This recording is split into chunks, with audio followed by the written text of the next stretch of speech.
लोकशाहीचा बुलंद आवाज, रिपब्लिकन वार्ता, महाराष्ट्र।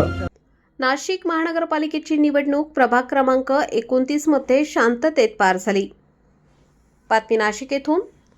दिनांक 15 जानेवारी 2026 रोजी नाशिक महानगरपालिकेतील सार्वजनिक निवडणूक नाशिक शहरामध्ये पार पडली व प्रभागांमध्ये कोणतेही अनुचित प्रकार घडू नये म्हणून नाशिक शहर पोलिसांनी कडक बंदोबस्त लावण्यात आले होते व होमगार्ड, RSP कर्मचारी व नाशिक शहर पोलीस अधिकारी व कर्मचारी मोठ्या प्रमाणात बंदोबस्त लावण्यात आला होता।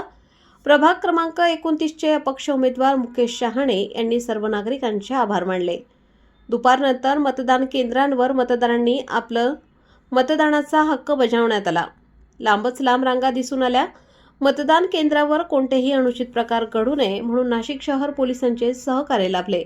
नाशिक शहरामध्ये सार्वजनिक सर्व ठिकाणी शांततेत पार पडली। संपूर्ण राज्याचं लक्ष असलेल्या नाशिकमधील प्रभाग क्रमांक 29 चे सध्या सर्वात जास्त डॅशिंग समजले जाणारे जे उमेदवार आहेत मुकेश शहाणे यांच्याबरोबर आपण आहोत। खूपच कमी वेळामध्ये खूपच मोठ्या घडामोडी झालेल्या आहेत आणि कुठेतरी संपूर्ण नाशिक याचबरोबर राज्याने सुद्धा या घडामोडी बघितलेल्या आहेत। एकेकाळी भाजपामधील सर्वात डॅशिंग ट्रेंडिंग उमेदवार समजले जाणारे मुकेश शहाणे पण भाजपाकडनं काल परवा असताना काही कारणास्तव किंवा जे अंतर्गत मतभेद होते त्यामुळे सर्व करण्यात आले। त्यानंतर बऱ्याच पक्षांनी त्यांना काल पाठिंबाही जाहीर केला होता। आज प्रभाग क्रमांक 29च्या वेगवेगळ्या पक्षाच्या उमेदवारांबरोबरच यांचंही जे काही नशीब आहे ते मतदारांनी मतदान पेटीमध्ये बंद केलेलं आहे। आपण जाणून घेणार आहोत की या सर्व ज्या घडामोडी झाल्यात अचानक खूपच कमी वेळामध्ये खूपच वेगळी परिस्थिती निर्माण झाली। वार्ड क्रमांक 29च्या अनेक मतदारांना, यांच्या कार्यकर्त्यांना, नागरिकांना गॅरंटी होती की यावेळेस बीजेपीकडून अधिकृत उमेदवार म्हणून मुकेश शहाणेच असतील, पण ऐनवेळी गेम पलटला। त्यामागचं कारण काय आणि हे का घडलं ते आपण त्यांच्याकडनं जाणून घेऊ।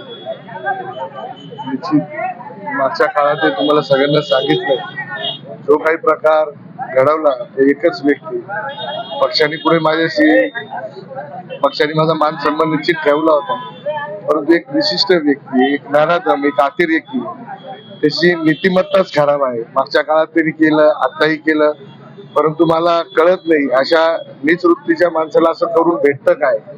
परंतु झालं गेलं जे झालं, परंतु एखादा कुटुंब उद्ध्वस्त होईल। एक प्रामाणिकरित्या काम करणारा पोरगा असतो, एखाद्याने मनावर घेतलं तर उद्या काही होऊ शकतं। विनंती आहे इथून पुढे असं काही करू नका, त्यांनाही तुमच्या माध्यमातून सांगणं आहे। परंतु जे झालं ते झालं, परंतु आजही प्रभागात वातावरण तुम्ही बघत असाल तर अतिशय चांगल्या प्रमाणे आपलं चावीचं वातावरण होतं। माझ्या प्रत्येक मायमाऊलीच्या तोंडात, ज्येष्ठ श्रेष्ठांच्या तोंडात, युवकांच्या तोंडात, प्रत्येकाच्या तोंडात तुम्ही बघा चावी चावी। आज मला बोलायचं नव्हतं देखील, परंतु सांगतो आज कुठल्याही कमळाचं नाव कुठे घेतलं गेलं नाही। आज पुढे संपूर्ण प्रभागात कमळ ऐकू सुद्धा आलं नाही। अशा पद्धतीने चावीचा आवाज घुमत होता। परंतु अजून एक दिवस आहे निकालाला, अतिघाई करू नये माणसाने असं म्हटलं जातं। जो निकाल असेल तो शांततेत आम्ही ऐकू, परंतु मला निश्चित ठाम विश्वास आहे माझ्या माय माऊलीवर, माझ्या जनतेवर, माझ्या मित्रपरिवार, जे माझे जो संपूर्ण कुटुंब माझा आहे इथलं प्रभाग, निश्चित उद्याचा निकाल हा वेगळा दिसेल आणि गुलालाची नांदी निश्चित ठरेल हा विश्वास मला वाटतो आहे। मशाल तोडून तुम्ही ट्रेंडिंग झाले होते, आता मशालीने तुम्हाला वाईट काळात साथ दिलेली आहे। उद्या तुम्ही निवडणूक जिंकले, नगरसेवक झाले तर मशाल हातात धरणार की रेल्वे इंजिनात बसणार?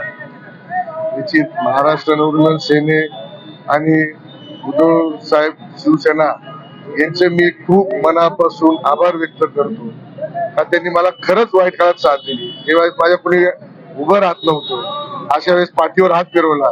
सन्माननीय वसंतभाऊ गीते असतील, दत्तानाना गायकवाड असतील, त्याचप्रमाणे डॉक्टर प्रदीप पवार असतील, अतुलभाऊ चांडक असतील, सलीमामा शेख असेल, यांनी सगळ्यांनी जो एक निर्णय घेतला ते वरिष्ठांशी बोलले, त्यांनी जी मला पाठिंबा दिला, मी त्यांच्या आयुष्यभर उपकार विसरणार नाही। माझे गुरुवर्य वसंतभाऊ यांची माझी वाटचाल तर तिथून सुरुवात झाली होती, परंतु त्यांना देखील सगळ्यांना माझ्या परिस्थिती जी होती बघवली गेली नाही. ज्या खालच्या पद्धतीने मला त्रास दिला गेला आणि पुढे बघवलं गेलं नाही, परंतु त्यांना माहिती होतं हा प्रामाणिक कार्यकर्ता किती चांगलं काम करतो. मी त्यांच्यावर काम केलेलं आहे आणि त्यांनी सर्वांनी जी मदत केली ते आयुष्यभर त्यांचं ऋणी राहील. उद्याचा निकाल लागल्यानंतर निश्चित पुढचा जो काही निर्णय आहे आपण तो जाहीर करू, परंतु आज उतावळेपणा करून आज मी काहीतरी बोलून बसायचं योग्य नाही. उद्याचा तरी तुमची पसंत कोणाला राहील? कारण की एकेकाळी तुम्ही ह्याच भाजपासाठी मशाली तोडलेल्या होत्या,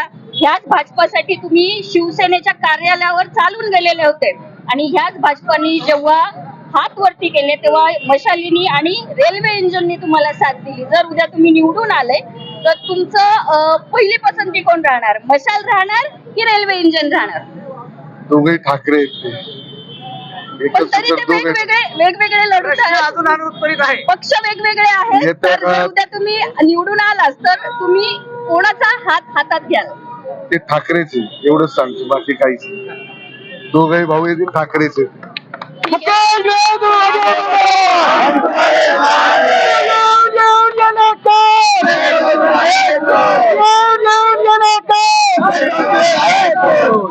रिपब्लिकन वार्ता न्यूजसाठी नाशिक शहर प्रतिनिधी विवेक बनकर.